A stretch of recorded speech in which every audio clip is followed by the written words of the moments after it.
Hey, I just bought a new truck. Let me show it to you.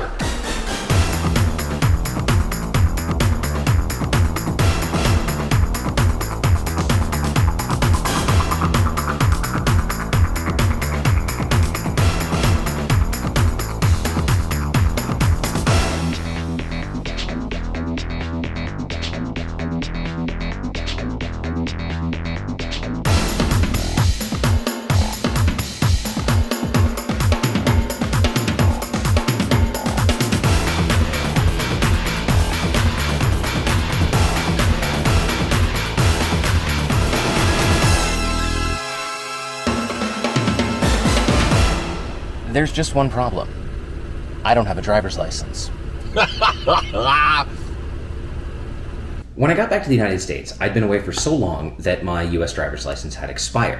It was the end of the COVID lockdown period in the city to which I moved, and the Department of Motor Vehicles had a backlog of longer than 60 days to take a driving exam. So what that meant was that the only thing that I could get was a learner's permit.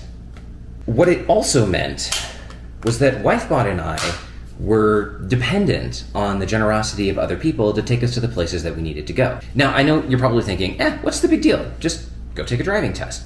But when was the last time that you took a driving test? I was 16 years old, and it was part of my driver's education course at my high school. So for me to actually go and take a driving exam now means that I have to know the rules. And for that, I need to practice. So I enlisted the help of the best person for the job, my dad.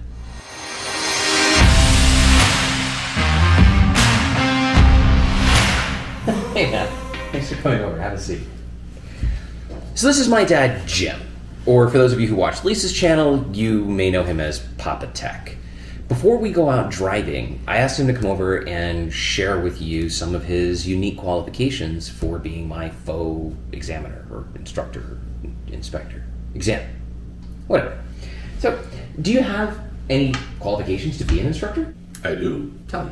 When I was in the Navy, I operated the nuclear reactor on a submarine. I left the Navy to become a full-time certified flight instructor, and when I was at Hewlett-Packard, I was an engineering manager in their worldwide technical support center, and I taught other engineers how to provide world-class support for our worldwide customers.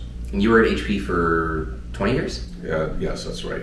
What about driving skills? I've driven for decades. Okay. I drove for 2 years for Uber. How's that? Well, my passengers thought it was excellent. I got 5.0 reviews from virtually everybody because of my safety as a driver. Do you think I'm ready for the test? Mostly. Mostly? There is one area that actually does need a little bit of work.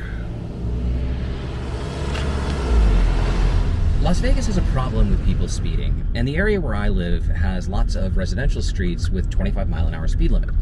I see police pulling people over all the time in their school districts, and it's something that I don't want to run afoul of. But for some reason, I have a really difficult time going 25 miles an hour. What's the speed limit here? 25? And what's your speed limit? Not 25? Again? Okay, how's the speed? 29. 20, 26. Yep, all right. So ease up just a little bit and get a feel for what that feels like on your foot. It feels like my foot's not even pressing on the gas. It would be the dumbest reason to fail my driving test because I can't go slower than 26. There's no way that we're going to let that happen. We're going to practice until your foot says, I know what this feels like. This is it. This is it, baby.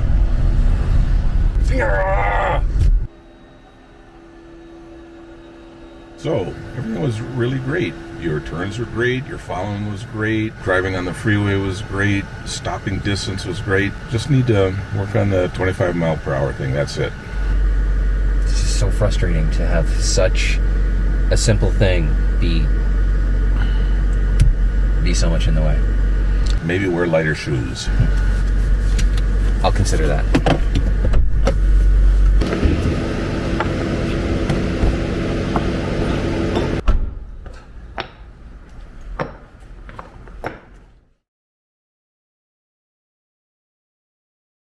just heard Dad pull up. He's outside right now. Helps if I unlock the door. And here we go. How are you feeling? Like I'm going to an execution. You know, you're going to be just fine. When I return, I'll be able to drive that.